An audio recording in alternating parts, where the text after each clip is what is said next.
Hey guys, it's Beau, Baty, and today we're going to go over 5 tips for winter camping. And so kind of the general idea is pretty good rule of thumb. It's just food, water, and shelter. Have those 3 things. You have most of the components you need to be able to camp in the winter and do it properly. So the first thing that we typically like to do or have is before you even go to the backcountry is making sure that you trust the gear and equipment that you're going to be using.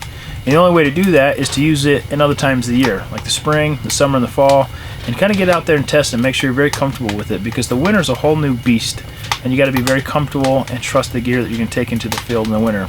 Tip number 2 is we're all creatures of comfort, and we like being in a comfortable ambiance and scenarios. And when you're in the backcountry or winter camping or whatever it is you're doing, it's really nice to have a heat source. One, you'll need to cook your food, and then you're able to stay warm and hopefully dry out if you need to. So a heat source can be huge, and you can have a wood burning stove, you can have a Mr. Buddy heater, you can have a fire, something as simple as that, or even a little Coleman stove or MSR stove to heat up your food and give off a little bit of heat.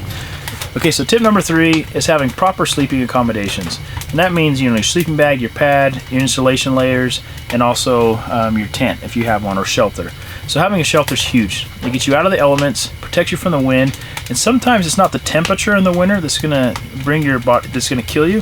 It's the wind, and so getting out of the wind is huge. So having some kind of shelter, I say do the best shelter you can do. And for us, the best shelter we could do on this trip is a canvas wall tent with our heat source, a wood stove. So we're camping in pretty good conditions, even though it was negative 2 or 3 degrees this morning when we woke up. So having a tent or shelter that you really trust and setting it up properly is really important. I always recommend having a ground floor, a waterproof ground floor. And then when you kind of go into sleeping bags, typically in the spring and the summer and fall, I like a 20-degree bag personally. But as soon as I go into winter, I like a 0 or a -5 or 10-degree bag. A 5-degree or 0-degree bag typically can keep you comfortable, especially if you have a heat source in the winter, because there's certain things you can do. For example, you can take a Nalgene bottle full of hot water, place it into the bottom of your sleeping bag, and that will keep you warm for a long time and continue to radiate heat from the bottom of your sleeping bag, which is typically one of the first places that you get cold in the sleeping bags in your feet. One of the tricks that I've learned over time is my dad taught me this when we were doing a lot of trips in the backcountry, is having a mani, and so, or some kind of liner, and your sleeping bag actually goes inside of it. So you got your sleeping bag here, you got the synthetic bag down there, and so your sleeping bag's here, and then you have a full layer that encompasses the entire sleeping bag.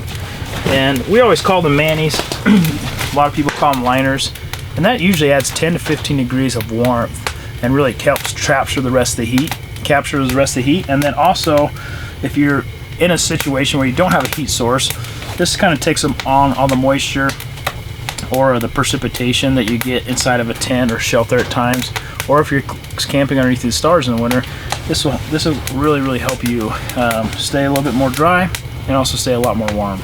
And then obviously the best pad that you can, sleeping on the ground directly, is a lot of your body heat's gonna go right into the ground, and you're gonna get really cold.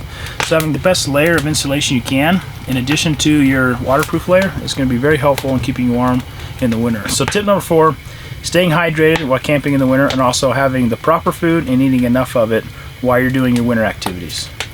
A lot of times in the backcountry, people don't drink enough water, especially in the winter. And so making sure that you're drinking enough water is really important.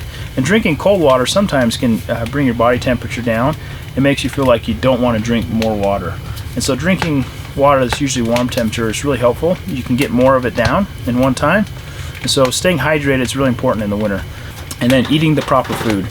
Eating proper food and fueling your body is really important. So making sure that you have enough protein, carbs, and fiber in your body, fueling you to continue doing whatever it is you're doing while camping in the winter is really important. So we're eating meals that we would eat at home that have a little more calories. We're eating a little more than normal, which is good because we're out there trying to stay warm and we're burning more calories.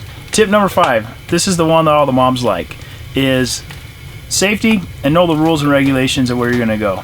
And so with safety, you must have a first aid kit. You got to have a first aid kit, especially for however big a group is. If it's just one person, they just need a first aid kit for 1 or 2 people. Telling someone where you're at, where you're going, also is a must, especially in winter camping. I highly recommend having a satellite device or a Garmin InReach device, which I'm a big fan of. You can get those devices for right around $400, and you can have two-way text messaging. It's a phenomenal device, and people can see exactly where you're at. Also has an SOS option on it, so highly recommend people having those and traveling with them, especially in the wintertime and if you're going solo. Okay, so lastly, know the rules and regulations of where you're going. Just because you're winter camping in an area doesn't mean that it's a free-for-all, because typically few people go into those areas. So it's really important and kind of hard to do is find out what the rules and regulations are in the area that you want to go visit. Camping in the winter is an amazing opportunity. I really enjoy it, and hopefully you get a chance to go out and do it. So hopefully these 5 tips helped you guys out, and please subscribe and share. Go to our channel at Wilderness Ridge Trail Llamas, Llama Life.